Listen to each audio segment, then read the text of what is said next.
प्रणाम करछी सब गोटे के। एकटा भगवती गीत सुन।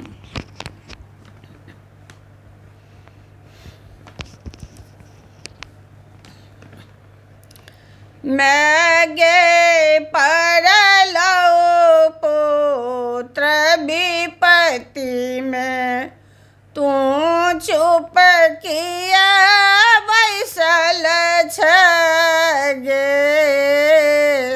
मैं गे परलौ पुत्र विपत्ति में, तू चुप किया बैसल छ गे। तू चुप किया बैसल छ गे मैया, तू चुप किया बैसल छ गे।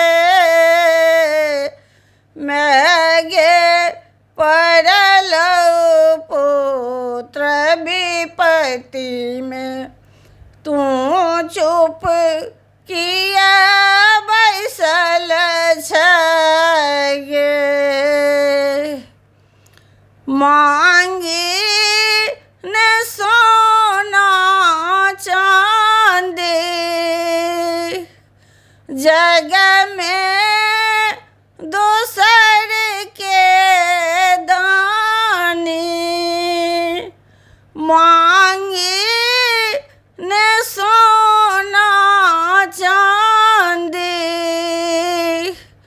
जग में दोसर के दानी। दानी तोरे सुझलौ गे,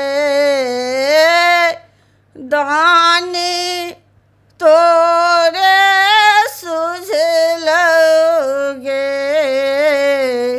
मैं गे परलौ पुत्र विपत्ति में, तू चुप किया बैसल छ गे। अपना लेपन बतासा, हमरा कर कल भाषा। अपना लेपन बतासा, हमरा कर कल भाषा। माँ हम ककरा कहबै गे, माँ हम ककरा कहबै गे।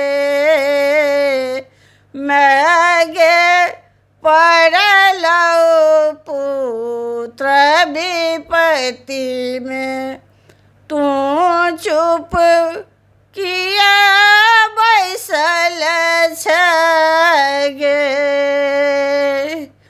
अपना ले चुनरी पहिरले, हमरा ले खादी बुनले।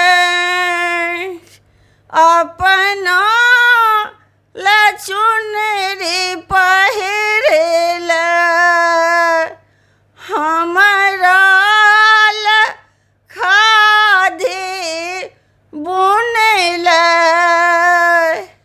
बेटी आई तोरा ले तरसै गे।